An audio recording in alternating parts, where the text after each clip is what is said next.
Welcome to Mo Academy. Welcome to another day of learning React.js with us. Last time जो हमने topic पढ़ा था वो था कॉन्टेक्स्ट एपीआई डीप डाइव. आज का जो हमारा टॉपिक है वो है इंट्रोडक्शन टू रिडक्स. और हम देखेंगे कि भाई रिडक्स क्या होता है, जो हमारा एक इम्पॉर्टेंट टॉपिक था React.js की प्लेलिस्ट का, जो मैंने आपको स्टार्टिंग की वीडियो में बताया था कि एक इम्पॉर्टेंट चीज़ जो हम इस प्लेलिस्ट में कवर करेंगे वो है रिडक्स टूल किट. तो उसी का इंट्रोडक्शन आज हम देखने वाले हैं. सबसे पहले आपको पता होना चाहिए कि रिडक्स क्या होता है. बेसिकली रिडक्स आपके पास यूज होता है आपका डेटा स्टोर करने के लिए. ठीक है, ये इसकी सिंपलेस्ट डेफिनेशन हो सकती है कि आपने कोई भी डेटा जो आपको स्टोर करवाना हो एक जगह पर, वो होता है आपके पास रिडक्स में. रिडक्स आपके पास स्टोर भी कहलाता है. ये एक सेंट्रल प्लेस होती है जहां पर आपका सारा डेटा मैनेज हो रहा होता है. ठीक है, अब बात ये आती है कि आपके पास प्रॉब्लम क्या थी और रिडक्स क्यों आया, इसकी हमें ज़रूरत ही क्यों पड़ी. देखो, हमारे पास जब आपकी एप्लीकेशन बड़ी होती रहती है ना, फॉर एग्जांपल कोई आपके पास ई कॉमर्स एप्लीकेशन है. ठीक है, अब उसके अंदर आपके पास स्टार्टिंग में तो सिर्फ एक ही पेज था, तो वो चीज़ें मैनेज हो गई, आपने यूज स्टेट का यूज़ कर लिया और चीज़ें इजीली मैनेज हो गई. बट अब आपकी जो एप्लीकेशन है वो बड़ी होती जा रही है. आपकी एप्लीकेशन में अब डिफरेंट पेजेस आ रहे हैं. आप उन पेजेस में भी डिफरेंट चीज़ों का इंक्रीमेंट कर रहे हो. आपने नेविगेशन बार भी डाला, उसमें आपने जो है ना वो डिफरेंट मतलब चीज़ें उसके अंदर कंपोनेंट्स आप उसके अंदर ऐड कर रहे हो. तो ऐसी सिचुएशन में जब आपके पास आपकी एप्लीकेशन ग्रो हो रही है, तो इसमें आप काम जो है ना यूज स्टेट से नहीं करवा सकते. यूज स्टेट से आप काम छोटे स्केल पे करवा सकते हो. तो अब होता क्या है इस केस में, अगर आप जो है ना ऐसे केस में देखो तो आपके पास आपने कोई भी चीज़ भेजनी है, कोई भी प्रॉप पास करना है, तो कंपोनेंट्स जब ऑब्वियसली ज़्यादा होंगे तो आपको हर लेयर पे से कंपोनेंट को गुजारना पड़ेगा. और वहाँ पर दोबारा क्या प्रॉब्लम हमारे पास राइज होगी, वो होगी प्रॉप ड्रिलिंग की, जिसका हमने सोल्यूशन एक पहले भी देखा था कॉन्टेक्स्ट एपीआई के थ्रू. और अगर आपके जहन में एक सवाल आए कि भाई प्रॉप ड्रिलिंग को तो हम कॉन्टेक्स्ट एपीआई से भी कंट्रोल कर सकते हैं, तो फिर हम रिडक्स का यूज़ क्यों करें. देखो, कॉन्टेक्स्ट एपीआई और रिडक्स में फ़र्क होता है आपके स्केल का, कि भाई context API prop drilling context API से भी कंट्रोल हो रही है और रिडक्स से भी. लेकिन कॉन्टेक्स्ट एपीआई जो काम कर रही है वो कर रही है छोटे स्केल पे, जबकि रिडक्स काम कर रही है बड़े स्केल पे. अब अगर मैं आपको एक एक करके रिडक्स में मौजूद चीज़ों के बारे में बताऊं, तो सबसे पहले हमारे पास, अगर मैं छोटी सी एग्जांपल से आपको ये चीज़ें समझाऊं, तो देखो रिडक्स बेसिकली आप समझ सकते हो, कोई भी स्टोर की एग्जांपल ले लो. रिडक्स आपका स्टोर है. ठीक है, अब जो आपके पास जो आपके कंपोनेंट्स है ना, देखो स्टोर में आपका सारा डेटा स्टोर हुआ हुआ है कि आपके पास जो भी चीज़ें हैं वो आपके पास स्टोर में मौजूद हैं. ठीक है, अब आपके पास जो कंपोनेंट्स हैं वो आपके हैं कस्टमर्स. उनको आपका जो सामान अंदर रखा हुआ है, जो डेटा अंदर रखा हुआ है, उसको वो उनको लेना भी है, और अगर रिटर्न करवाना हुआ वो जो भी सामान है तो वो देना भी है. बेसिकली डेटा को का लेना और देना, कंपोनेंट्स को जो करना है वो हमारे पास हैं. आपके पास कंपोनेंट्स वो आपके कस्टमर्स हो गए. ठीक है, अब हमारे पास जो स्टोर में जो बंदा खड़ा हुआ है, जो ये सारी चीज़ों को कंट्रोल करेगा, जो सारा आपके पास स्टोर में क्या चीज़ें जो है ना वो वापस आई हैं, क्या चीज़ें गई हैं स्टोर से, ये सारी चीज़ें कंट्रोल करने के लिए आपने वहाँ पर एक रिड्यूसर बिठा दिया. ठीक है ना, आपका रिड्यूसर का एक फंक्शन बनता है जो ये सारी चीज़ें कंट्रोल कर रहा होता है. और जो भी काम हो रहा है आपका एक्सचेंज का, और आपका जो भी सामान जा रहा है, इस काम को हम कह सकते हैं एक्शन. तो इस तरीके से आपकी बेसिक कुछ चीज़ें होती हैं रिडक्स के अंदर. और अगर मैं इसी जगह कॉन्टेक्स्ट एपीआई और रिडक्स का कुछ डिफरेंस का भी आपको एग्जांपल दे दूं, तो फॉर एग्जांपल अगर कॉन्टेक्स्ट एपीआई के आप एग्जांपल इस तरीके से ले सकते हो कि आपके अगर घर में ही आपने एक छोटा सा अपने लिए अपने यूज़ के लिए स्टोर बना लिया, ग्रोसरी स्टोर से आपने एक छोटी सी पेंट्री बना ली, तो वो आप समझो वो काम हो रहा है कॉन्टेक्स्ट एपीआई, वो काम कर रही है आपकी कॉन्टेक्स्ट एपीआई. लेकिन अगर आपको एक पूरी सिटी का स्टोर चाहिए जिसमें आपकी पूरी सिटी के लिए ग्रोसरीज स्टोर हो, तो वो आपका काम करता है रिडक्स. ठीक है, आई होप आपको इस एग्जाम्पल से काफ़ी चीज़ें क्लियर हो गई हों. अब हम इसको जब कोड में देखेंगे तो आपको ये और बहुत अच्छे से समझ में आ जाएगा. सबसे पहले हमें एक काम क्या करना होता है, हम ऊपर एक चीज़ इंपोर्ट करवाएंगे जो है क्रिएट स्टोर. मैं यहाँ पर लिखूंगी भाई क्रिएट स्टोर को हम करवा लेंगे इंपोर्ट फ्रॉम रिडक्स। ठीक है भाई। अब हम क्या काम कर लेंगे कि यहाँ पर हम बना लेंगे एक स्टोर, और उसके अंदर हम वो किस तरह बनता है कि आपके पास एक क्रिएट स्टोर का एक स्पेशल रिडक्स फंक्शन है, वो आप लिखते हो और यहाँ पर आप लिख देते हो जो भी आपके पास रिड्यूसर का नाम होता है ना।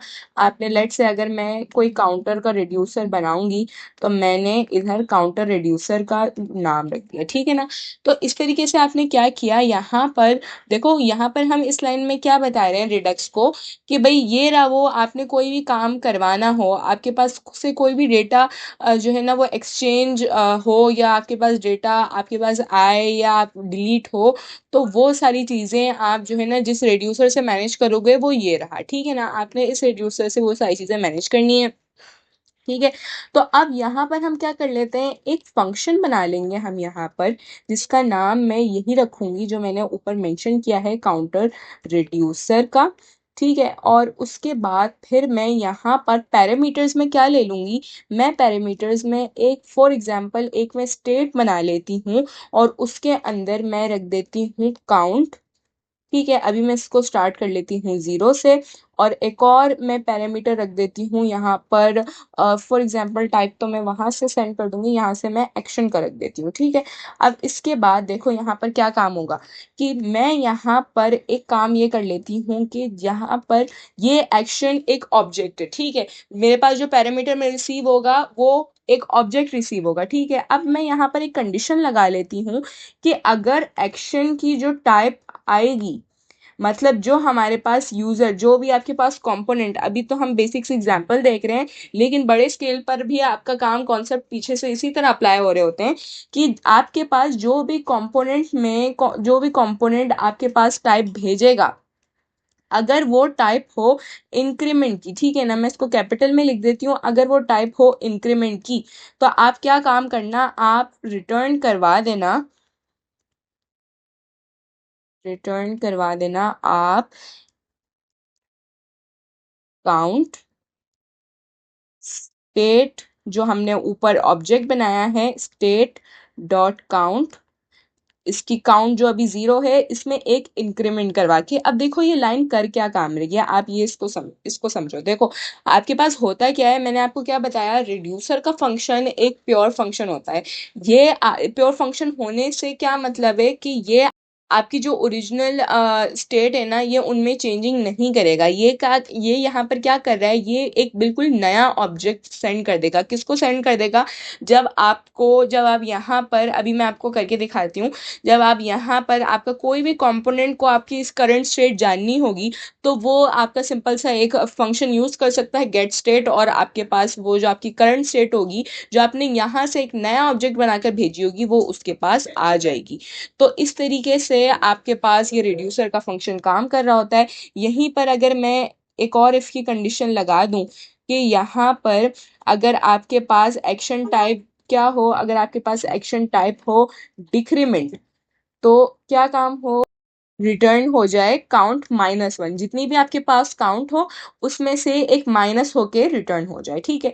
अब मैं ऊपर आके क्या करूंगी, मैं ऊपर आकर एक जो मैंने स्टोर बनाया है, स्टोर में से मैं कॉल कर लूंगी, एक मेरे पास डिस्पैच का फंक्शन होता है, मैं यहाँ पर डिस्पैच का फंक्शन लगाऊंगी, और यहाँ पर मैं जो टाइप भेजूंगी, जो यहाँ पर आपके पास टाइप से जो कंडीशन डिसाइड होगी, और इसके अलावा एक और चीज़ मैं यहाँ पर लिखना भूल गई, मैं पहले उसको कंप्लीट कर दूँ।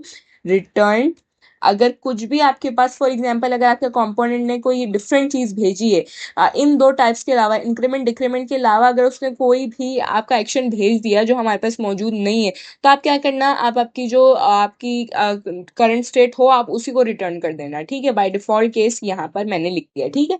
अब यहाँ पर आप आते हो, तो स्टोर डॉट डिस्पैच में मैं जो चीज़ भेजूंगी वो, लेट से अगर मैंने टाइप भेजी आपके पास, अगर मैं यहाँ पर भेजूं इंक्रीमेंट, तो वो क्या काम करेगा कि वो ये वाली चीज़ चेक करेगा और आपकी स्टेट को अपडेट करेगा। तो उस चीज़ को चेक करने के लिए हम यहाँ पर प्रिंट भी करवा लेंगे। यहाँ पर मैं लिख देती हूँ कि आपके पास क्या चीज़ प्रिंट हो जाए, लेट से स्टोर डॉट गेट स्टेट का हमारे पास एक फंक्शन होता है, वो आपके पास कॉल हो जाए,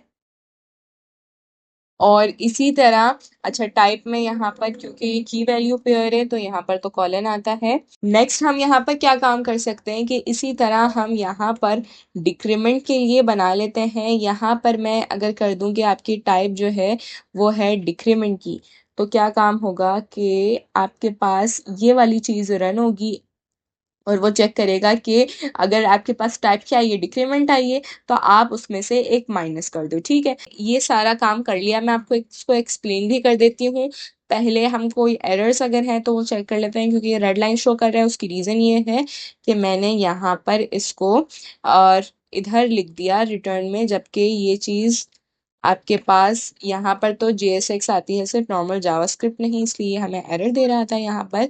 और इसके अलावा अगर कोई मिस्टेक है तो, और देखो ये चीज़ आपने ज़रूर याद रखनी है कि ये जो रिटर्न वाली स्टेटमेंट होती है ना, ये आपने सेम लाइन में लिखनी होती है। ठीक है, ताकि वो ये ना समझे, अगर आप अगर डिफरेंट लाइन में लिखते हो ना, तो वो ये समझता है कि रिटर्न ऑटोमेटिकली कुछ भी नहीं है। तो देखो रीज़न ये होती है, मैं क्यों जो भी एरर्स निकल के आ रहे होते हैं वो मैं कट नहीं करती हूँ, उसकी रीज़न यही होती है ताकि यही एरर्स आप जो है ना करो, आपको ये चीज़ें जहन में रहें कि भाई इस टाइप के एरर्स हो सकते हैं, आप इनको अवॉइड करो। ठीक है, तो यहाँ पर मैं इसको रख देती हूँ ताकि ये सेम लाइन में रहना होता है इसको, वरना ये समझता है कि रिटर्न कुछ भी नहीं है। ठीक है, इसको थोड़ा सा मैं आपको क्लीन करके दे देती हूँ ताकि आपको समझने में इजीली आप इसको समझ सको। ठीक है, तो इस तरीके से हमने क्या किया कि आप सबसे पहले आपने एक स्टोर बना लिया। ठीक है, आपके पास क्रिएट स्टोर एक स्पेशल रिडक्स फंक्शन होता है जिससे आपने एक स्टोर बना लिया, और इसके अंदर आप यहाँ पर क्या पास करवाते हो, जो आपने रिड्यूसर का फंक्शन बनाया हुआ होता है। ठीक है, उसका नाम हमारे पास काउंटर रिड्यूसर था, तो हमने ये पास करवा दिया। आप बेसिकली रिडक्स को ये बता रहे हो कि आपने ये वाला रिड्यूसर यूज़ करना है। कोई भी आपके पास इंक्रीमेंट हो डिक्रीमेंट हो, वो चीज़ें आपने इसके थ्रू करवानी है। ठीक है, अब हमारे पास यहाँ पर मैंने एक रिड्यूसर का फंक्शन बनाया है जिसमें मैंने एक स्टेट रखी है। ठीक है, एज अ पैरामीटर। अब आप एक चीज़ अगर आपको ऑड लग रही हो कि भाई यहाँ पर तो हम लोग डायरेक्टली रिड्यूसर को कॉल कर ही नहीं रहे, यहाँ पर तो आपने स्टोर से ये काम करवाया है। देखो होता ये है कि आपके पास जब आप ये काम कर रहे हो ना, तो इसमें रिडक्स इंटरनली खुद ही कॉल कर लेगा रिड्यूसर के फंक्शन को। ठीक है, आपको उसको मैन्युअली कॉल करने की ज़रूरत नहीं पड़ेगी। और आपके पास ये वाला जो पैरामीटर है, ये भी जो रिड्यूसर होगा, जो आपके पास रिडक्स होगा सॉरी, वो खुद से पास कर लेगा, आपको ये चीज़ें करने की ज़रूरत नहीं है। ठीक है, तो इस तरीके से आपने क्या किया कि आपने कहा कि अगर आपके पास जो यहाँ पर एक्शन में आपके पास टाइप रिसीव हो, इंक्रीमेंट हो, तो आप स्टेट में एक ऐड कर दो। आप बल्कि एक नया ऑब्जेक्ट रिटर्न करोगे जिसमें स्टेट में एक ऐड हुआ हुआ होगा, जो आपकी करंट स्टेट होगी उसमें एक इंक्रीमेंट हुआ हुआ होगा। ठीक है, क्योंकि आपने जो ओरिजिनल चीज़ है उसको आपने चेंज नहीं करना। इसी तरह अगर डिक्रीमेंट हो तो आपने स्टेट में से एक माइनस करके रिटर्न कर देना है, एक नया ऑब्जेक्ट रिटर्न करना है। और ऊपर आके आपने इस चीज़ को जो है ना वो डिस्पैच करवा लिया कि यहाँ पर आपने टाइप इंक्रीमेंट रख कर देख ली, आपके पास जो भी चीज़ अपडेट हुई होगी वो आपके पास यहाँ शो होगी, और आपने डिक्रीमेंट करके भी देख ली और ये चीज़ रिसीव होगी। अच्छा, यहाँ पर इंक्रीमेंट डिक्रीमेंट की मैंने स्पेलिंग गलत लिखी हुई है, तो यहाँ पर मैं इसको चेंज कर देती हूँ, और इसी तरह नीचे भी करूँगी क्योंकि वो सेम चीज़ों को मैच करता है। ठीक है, आपने यहाँ पर इंस्टॉल ही नहीं करी है पहले, तो आपने क्या करना होता है, npm install redux। ठीक है, तो इस तरीके से वो इंस्टॉल कर लेगा रिडक्स को। हमने क्या किया, अब हमने npm run dev का कमांड रन किया सारा रिडक्स इंस्टॉल करने के बाद। ये हमें एक लिंक दे रहा है, इसको हम यहाँ से कॉपी करके यहाँ पर लाकर पेस्ट कर देंगे, और होपफुली अब ये ठीक रन होगा। ये उस सामने कुछ हमें नज़र नहीं आ रहा क्योंकि हमने सामने कुछ लिखा ही नहीं है। मैं यहाँ पर कुछ लिख देती हूँ ताकि आपको नज़र आए कि भाई हमारे पास कोई काम तो हुआ है। तो मैं लेट से यहाँ पर लिख देती हूँ H1 के टैग में रिडक्स। ठीक है, तो मैं इसको यहाँ से सेव करती हूँ, यहाँ पे ब्राउज़र पे देख लेते हैं। तो ठीक है, ये हमारे पास ठीक रन हुआ है। अब हम यहाँ पर अपने कंसोल पर आएंगे क्योंकि हमने काम तो डायरेक्टली करवाया है। देखो यहाँ पर ये हमें शो कर रहा है कि आपने जो करवाया काम, कि देखो यहाँ पर आपने क्या किया, सबसे पहले आपने गेट इंक्रीमेंट की बात किया है, तो ये आपको शो करवा रहा है कि भाई आपकी काउंट हो गई है 1।